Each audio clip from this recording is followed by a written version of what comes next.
Good morning, YouTube. So with today's video, I'm gonna give you my top 10, top 12 designer winter fragrances for 2023 and 2024. Hopefully the volume's a lot better, or I should say the audio, because I finally found a little lapel mic. It's Diwali weekend, and the amount of cleaning that we did and the stuff that we found, oh my lord. So hopefully things start improving a little bit. With my list, originally it was supposed to be a top 10, but it's gonna be a top 12 because I want to give you guys something different. Not in the sense of fragrances, some of these are gonna be a little bit more popular, but with winter, there are different types of category fragrances. You got like oud, you're gonna have like gourmand, woods, so on. That's what I wanted to do, okay? So first one is gonna be more of a gourmand fragrance. That is very sexy, but it's classy. This one came out in 2014, and that's gonna be Valentino Uomo. This fragrance does have gourmand notes of like chocolate, it's got coffee, it's got hazelnut, but I feel like there's vanilla. Even though vanilla is not a listed note, I feel like it's there very much like the iris. Iris is not a listed note, but you do get that powdery quality from the iris, and you feel like you get a bit of an iris vibe. As well, there's gonna be some leather and some cedar. So it dries down to like a leathery, woody base, and it's actually quite nice. This is not an original type of fragrance though, as it smells a lot like Dior Homme. Gotta admit, but the only difference is that this doesn't have iris listed on Fragrantica, but as well as Parfumo. I don't care what anybody says, I do get that iris vibe. This fragrance is for a cosmopolitan kind of guy, a metrosexual, or just a modern day gentleman type of person. You have to really be into fashion. You have to dress up for this one here, whether it's like this or even better. If you wear this with a suit and tie, holy schmoly, you're gonna be styling and profiling, as Ric Flair would say. Woo! Number two, unfortunately, I don't have a bottle. I do have a decant, but I don't want a decant in this video. That's gonna be Alfred Dunhill British Leather. I did a video with this one with Rush last weekend, and that was gonna be the last time I was gonna see Rush this year because he's heading back to North Carolina next week. But we both have agreed and stated that this leather, it's very much in your face. It's more for a more mature gentleman. The leather is in the forefront. And the thing is though, when you first spray it, you do get that leather. And the leather is not as strong, but as the scent life progresses and goes, that leather becomes more intense. But there's also like cardamom and pepper to add a little bit of spice. There's mate to add a little bit of greenery to it. And you are gonna get the sandalwood and the cypress. This is a badass scent. Bad boy, but absolutely gentleman. Rush said that this is an older man, a business scent. For me, this is just like for a gentleman who likes the finer things in life. And this fragrance does remind me of two things. When you open up the car door of a luxury car and you get like the leather seats, that waft, you know, boom, like the type of luxury car that's on the showroom, not on the lot, in the showroom. But as well, number two, this fragrance in some ways does remind me of Tom Ford's Tuscan leather. This is just way more affordable. It's gonna be a little bit more than the other fragrances from this lineup, but if you're looking for a good leather fragrance, try this one out. I believe I ended up getting my decant from myfragrancesamples.com, and longevity off that one here, can't complain. 8 to 10 hours. Fragrance number three, super sexy, but super classy. It's for the amber category. Hugo Boss Velvet Amber. This stuff, holy schmoly, it is so damn sexy. And Curly Scents herself, Andrea, said that this is sexy. I sent her a bottle last year for Christmas. Hopefully she reviews it, because this stuff here is, if you haven't gotten your nose on it, see, I'm coming across as like the influencer, which I don't like doing, but trust me when I tell you, this shit is uber sexy. There's of course the amber, there's vanilla, and there's resins. This does have a bit of a powdery undertone. So in my opinion, it leans a little bit more towards the ladies. This is a unisex fragrance, and it's marketed as a unisex fragrance. This you can only get on fragrancenet.com and I believe perfumeonline.ca. Just look around, Google it, you'll find it. But you can get this for under $100 Canadian, a tester bottle. Longevity is like 10 hours. This is, again, as I said, super sexy, but it's very classy. This is for a modern day gentleman who's wearing a suit and tie, something very fashionable, nothing trendy, timeless fashion. But ladies, if you're wearing this with a ball gown or like a nightgown, an evening wear, wow, styling and profiling. Number 4, we're gonna do an oud category. Versace Pour Homme Oud Noir. I am not a big fan of oud, but this stuff here is actually pretty nice. It is pretty masculine. It's, I don't want to say dirty, but it's very smoky. It's deep, super woody. You are going to get some spices, so saffron, cardamom, and maybe a little bit more, and there is going to be that leatherwood.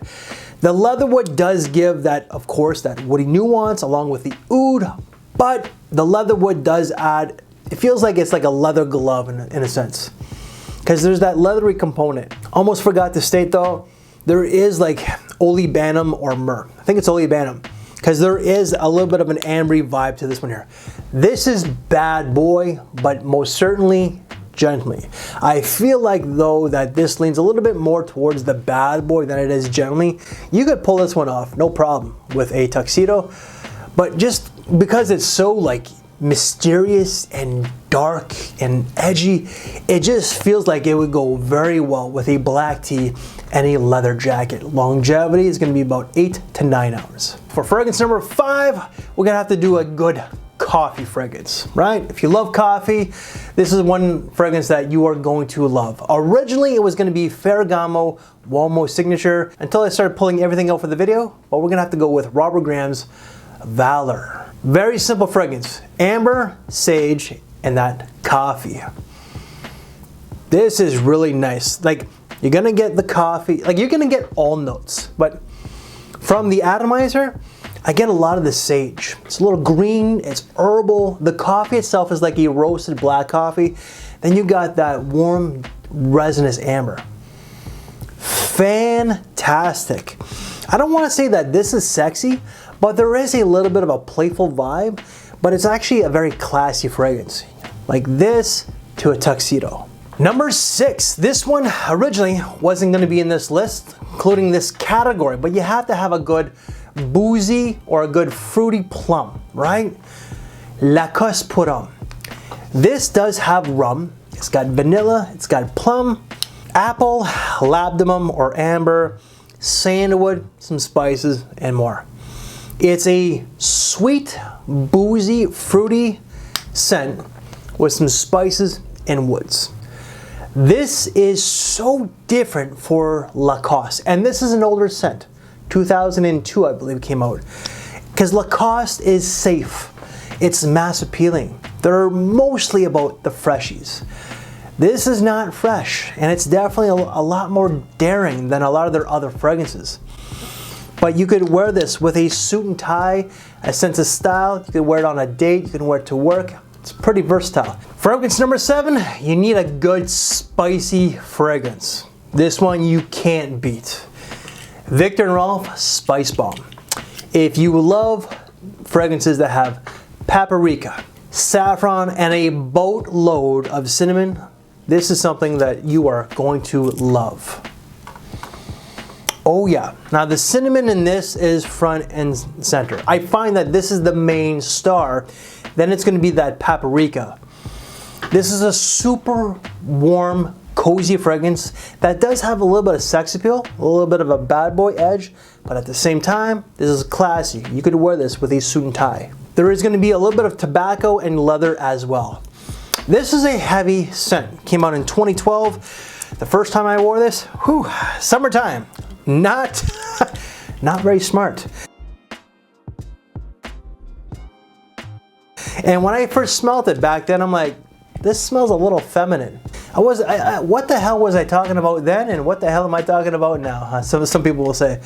But this definitely is a classic for a lot of guys in this community, whether it's online or offline. This is a top seller for Viktor & Rolf, and it's just so damn delicious Number 7, or whatever number we're at, because this fragrance originally was not gonna make this list or this category. Rose. You need a good rose scent. Now, we did talk about other rose fragrances. Oh man, where are they? I can't find them. But we're gonna have to go with Moschino Toy Boy. You need a good rose fragrance for the wintertime. This has resins. It's got pear, pink pepper, rose, clearly, sandalwood, vetiver. It's got some florals, so the florals is gonna be like flax and magnolia, which I don't really get, I just get rose. But there is a balsamic-y feel to this one here. This is very, very classy. And I do find that this can be a unisex fragrance, in all honesty. This is mature, the bottle, not so much. If you're looking for a collector's item and you don't even like rose, just get it off, just get the bottle, because it's gonna stand out. But the fragrance itself also stands out. This is very tuxedo-esque, very gently, very versatile, very classy. Longevity is going to be about 6 to 7 hours. Next fragrance category, I find that you need a good vanilla fragrance. And initially it was going to be Mercedes-Benz Club Black, but we're going to have to go with something a little bit classier. Even though that Club Black, Mercedes-Benz, classy fragrance, but we're going to have to go with something a little bit more grown. Boucheron's Jaipur Puram. This is going to be the Eau de Toilette. This is an older fragrance, came out in 1998. Oh my lord. There is also a little bit more going on in this scent than the Mercedes. So in the opening, there's going to be lime, which I don't really get, and if it's there, super short-lived. But there's going to be spices of cinnamon and cardamom. There's going to be florals, so a little rose, a little carnation, which it's not overly there. There is benzoin, and there's going to be vanilla. Now, vanilla is not a listed note, but you do get that vanillic quality. There's also tonka bean and cedar. Vanilla, benzoin, spices with woods. I don't care what anybody says. There is a vanilla quality to this scent. It is a little powdery, it is sweet, a little spicy, maybe a little bit floral for some people, but again, I don't get the carnation, the rose, and I think that there's one other like floral note. But this is class in a bottle. It's mature, it is elegant, it is sexy, but at the same time, you know, for an older gentleman, just an older gentleman who knows when to like let guard is down and just have a little bit of fun. You know, like whether it's like teasing their partner a little bit, just being intimate. That's what this fragrance is. It's classy, it's versatile, but it's a very intimate fragrance. Longevity for an eau de toilette, you can't complain with 9 to 10 hours. And there is a little bit of a powdery undertone to this one here if I haven't stated it. Next category, you need a good incense fragrance, and that's going to be Azzaro Visit. There are other incense fragrances out there, but this is super budget friendly. You can get this for about $35 Canadian or less, okay?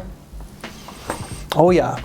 So it's definitely very, like that incense is front and center, very smoky, but you're also gonna get the spices. So pink pepper, nutmeg, there's a little bit of ginger to warm it up, there's some gaiac wood, some labdanum to add a little bit of an ambery touch, and of course that muskiness to it. So this is very gentlemanly, but at the same time, because of like the incense, that smokiness, the woody nuance, the spices, it has a little bit of a bad boy feel. So you could wear this with a suit and tie, a tuxedo, but as well, you could wear it with a black tee and a leather jacket. But this stuff here, 2003 release, underrated, forgotten, look into it. We're down to the last two, so 11 and 12. So you do need, however, a good tobacco fragrance. And this one here is actually just like this one here, very budget friendly. Calvin Klein CK1 Shock. So some of the notes for this one here are going to be amber, there's going to be musk, there's cardamom, there's some other spice, and of course that tobacco.